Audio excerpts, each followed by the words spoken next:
This National Reconciliation Week is an opportunity for us to reflect on what reconciliation means to us and how we actively contribute to the ongoing journey of unity and understanding, learning and education, and growth and belonging.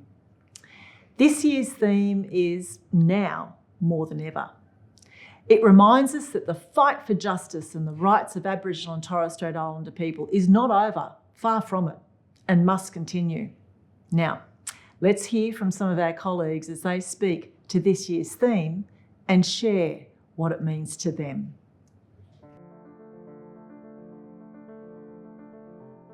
How many times over the last 250 years have we faced a challenge, and how many times have we risen to that challenge? How many times have we risen above that? The theme this year reflects the general disappointment, disheartenment that many in our First Nations communities are feeling after 2023.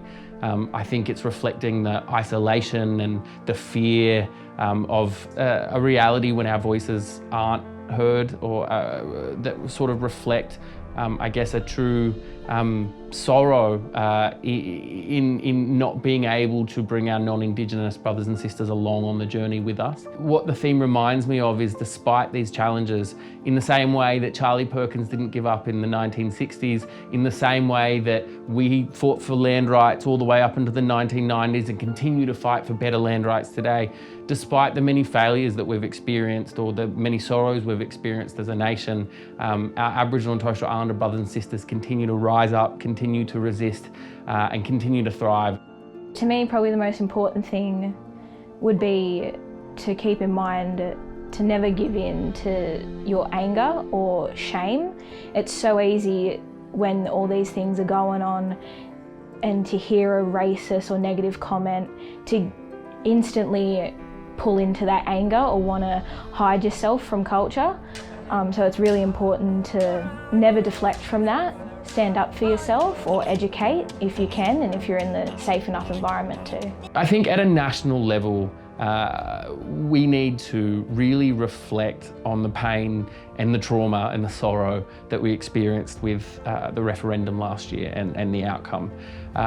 For me, I think this year is about really pushing for systemic, sustainable change that will make a difference. And that means not just consulting with or talking with Aboriginal and Torres Strait Islanders, but in all of our systems of government, in our institutions, actually sharing the power that was taken away from Aboriginal and Torres Strait Islander people upon colonisation or upon invasion, and sharing decision making, giving that power back to our communities who are best placed to know how to address the problems that they see, that they live through every day. You know, we are such a small percentage, and you know, I'll be honest and say that we're probably one of the most hated groups in Australia, and that sort of truth is hurtful to speak, but I believe it's honest. So I think now more than ever we need people to stand with us, to advocate for us, to create safe spaces for us, and to contribute to those difficult conversations that we constantly have every day. We need our allies and friends to be a part of that movement. One of the things that came out really clearly through the referendum conversation was how little people know and understand, and the myths that people still hold dear that, you know, are really refutable. So make sure that we know enough so that we can refute things, so that if we're at dinner with our friends, we can say, look, that's not right. Where are you getting that information from? Can you think about it differently? I think what's important is that you can't rush reconciliation, and you can't have an expectation that things are going to change overnight, or you're going to set yourself up for failure. Reconciliation is something that needs to be chipped away at, because it's a learning process, both for our non-Indigenous allies as well as our Aboriginal and Torres Strait Islander brothers and sisters. Reconciliation is about coming together, recognising and celebrating our differences, but continuing to push and continuing to chip away at the work that's before us. And we all know that there's a lot of work that needs to be done in reconciliation, and while we might want it to happen faster, we might be impatient for it, it's important that we give ourselves a break and continue chipping away at it, and continuing to celebrate those outcomes, those wins when they happen, so that we're not put behind by those failures, because they're important for our learning as well. I want to see action. I think everyone wants to see action. Everyone wants to see change. But before that, I really believe that we need to have those difficult conversations. I think we all have different networks. We all have different families.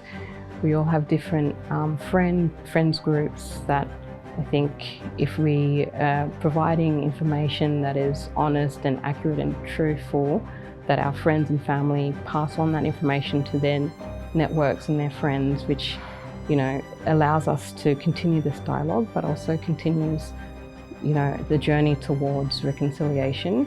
One of the clear things about last year was how harmful it was for people to actually engage with conversations with people that hold some really different or problematic points of view. And so if we can also get better at being comfortable with having those really difficult discussions and not being reactive or emotional, which can be very hard, but thinking about, how we can engage with people and put a different point of view that people might take on board. It's important to keep teaching, keeping that knowledge alive any way you can, whether if you're Indigenous or non-Indigenous, whether you're learning or you're teaching someone from their mistakes of what their views were prior, it's always important, and that's always been my role, to keep going and keep teaching.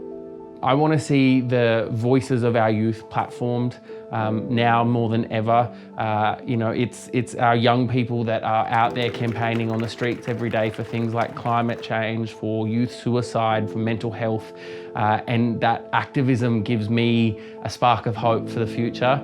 As a university student, I think my role in reconciliation is ensuring that other people inside the classroom have a chance to be informed on matters regarding Aboriginal and Torres Strait Islander people. If I don't bring it up, I think other people will contribute to discussions regarding reconciliation, but it's important to always have that perspective from an Indigenous person. And non-Indigenous people can help support Indigenous matters and see how it's important to them for future generations, because now more than ever, change is needed. And young people are going to be the ones who are going to carry this change around with them for the next 50, 60 years. I think it's also important to address anyone who isn't Indigenous, to get into it. If there's celebrations going on, if you've got other friends or colleagues or anyone, ask your questions, get into it, because you're just as important a part of all of this as just mob.